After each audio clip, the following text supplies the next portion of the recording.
Assalamualaikum warahmatullahi wabarakatuh. Halo semuanya, kita dari kelompok 2 tentang pendidikan. Perkenalkan, nama saya Hanestia Mabila Masayu. Saya Rashila nomor 45. Saya Zala Syakila. Saya Kalila Alicia. Saya Reski Subagia. Nama saya Ramada Vena Abrefatrohim. Oke guys, jadi video yang kita ambil dari beberapa narasumber. Let's go. Halo semuanya, di sini kita sudah ada narasumber yang pertama dan di sini boleh dikenalin siapa namanya? Halo semua, nama aku Hawa Zakia dari kelas 11 Sosial 1. Oke Hawa, kita kali ini bakal nanyain kamu beberapa pertanyaan dan boleh kamu jawab sesuai dengan pendapat kamu sendiri. Oke, pertanyaan yang pertama, apa pendapat kamu tentang kurikulum merdeka? Menurut aku kurikulum Merdeka ini kan berbasis proyek ya. Menurut aku bagus sih buat ningkatin pembelajaran, kayak meningkatkan kreativitas para siswa. Tapi menurut aku juga kurang karena di samping kita yang tugasnya lebih banyak, karena kurikulum Merdeka kan kita dituntut buat merdeka, jadi kita belajar sendiri. Nah itu menurut aku minus karena kadang guru tuh ngasih sesuatu yang belum kayak mereka ajarin dan dibilangnya ini kan kurikulum merdeka, kalian harus belajar sendiri, dan itu memberatkan mahasiswa karena guru nggak ngelihat kondisi kita gimana gitu. Menurut kamu nih, lebih baik mana sih kurikulum merdeka atau kurikulum yang sebelumnya? Kurikulum sebelumnya alias kurtilas. Kalau menurut aku ya materinya tuh lebih kayak apa ya, lebih sesuai jelas, iya lebih jelas ya benar.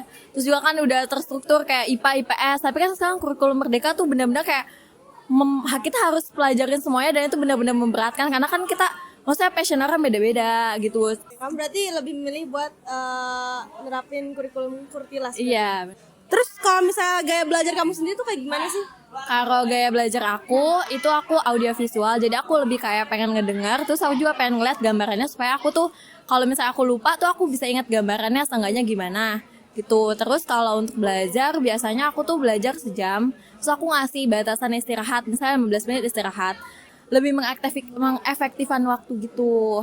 Terus selanjutnya nih yang terakhir, permasalahan apa yang pernah kamu alami saat belajar di SMA 2 Kota Bekasi ini? Permasalahan tuh ya lumayan sih, dari sosial, ada juga kayak dari sama guru gitu kan. Cuman ya alhamdulillah semua itu kayak ya udah berlalu dan bisa diselesaikan dengan baik sih.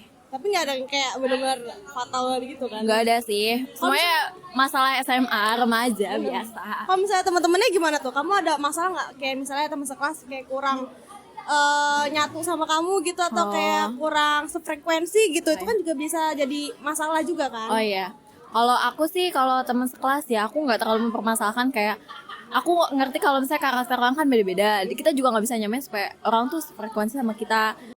Oke, untuk narasumber kedua kita ada. Halo, gue Fazri. Ya, biasanya dipanggil siapa? Gue biasa dipanggil Cibe.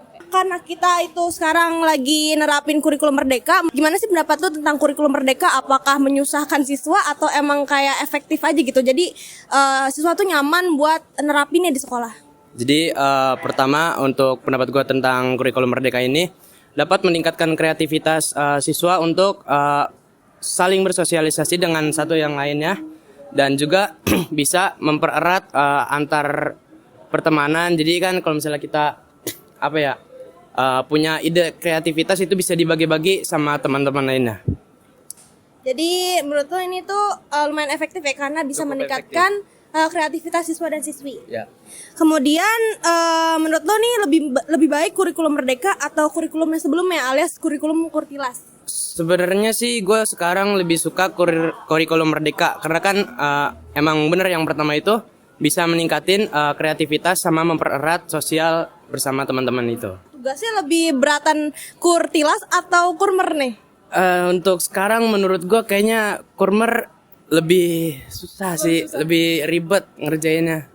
Untuk pertanyaan selanjutnya,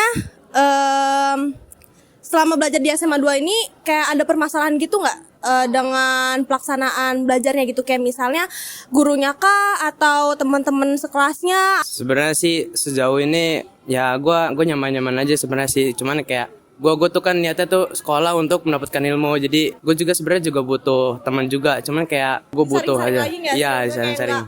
Nggak asal berteman. Berteman. Gue harus kayak benar-benar apa yang disuruh ma gue tuh gue harus lakuin. Jadi anak mama nih. Iya.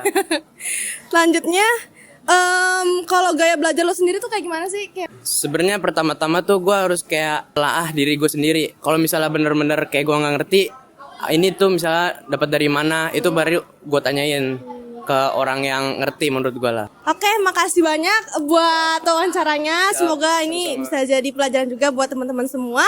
Terima kasih. Dan di sini selaku guru bimbingan konseling yaitu Ibu Nisa.